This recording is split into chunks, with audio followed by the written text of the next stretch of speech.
Good afternoon, my fellow Malaysians.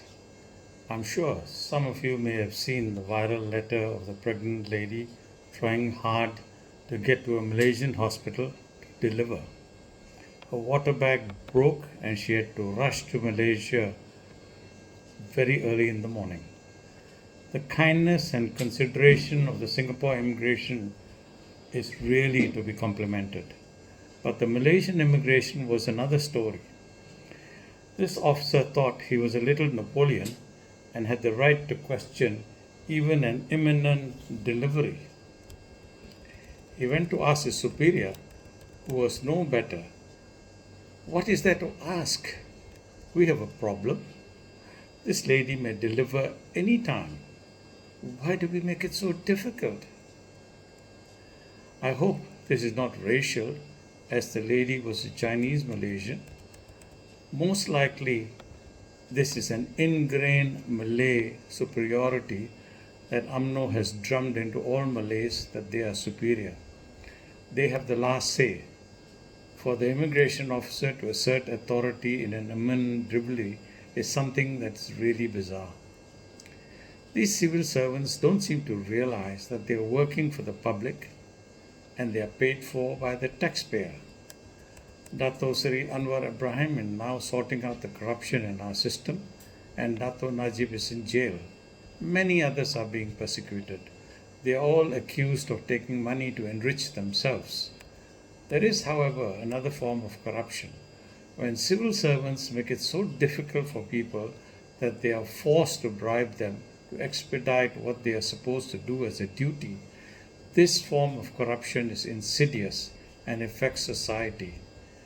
It's also seen that when the officers appointed are incompetent, they have absolutely no idea what to do.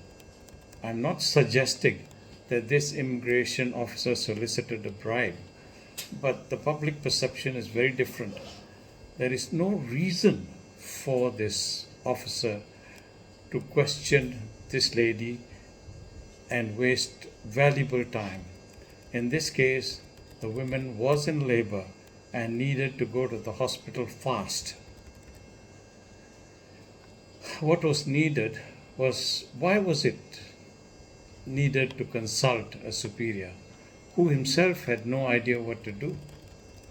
Sadly, this will take years to correct, and perhaps we should start by appointing competent people for these jobs and not the 90% Malay intake which has been the norm for many, many years.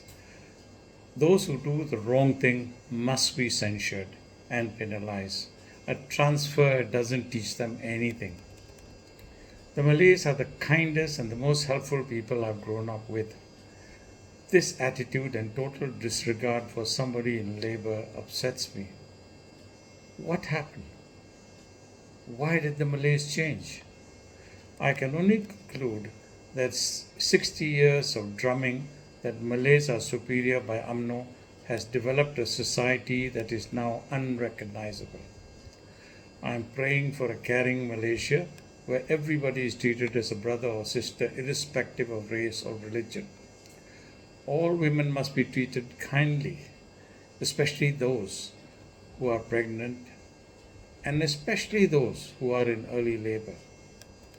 We have no idea what this newborn child will be. Perhaps he would be the next Syed Siddiq who may be destined to change Malaysia. I feel that all this time we were afraid to say anything as it will upset the Malays.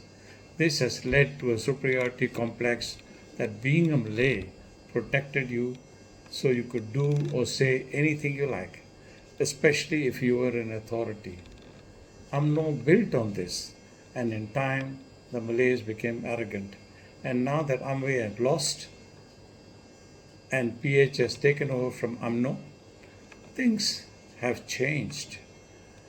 Though the Prime Minister Dato Sri Anwar Ibrahim is trying to change Malaysia with one hand tied behind his back, things are changing, and I hope this arrogance will also reduce. The civil servants will soon realize that they are here to serve the people, and the Johor MB in his recent visit to the immigration pointed this out to all of them. If anyone has other views, please comment below. And thank you for listening, and feel free to disagree. This is our country. We all have a say. Thank you. Till I see you again. Bye.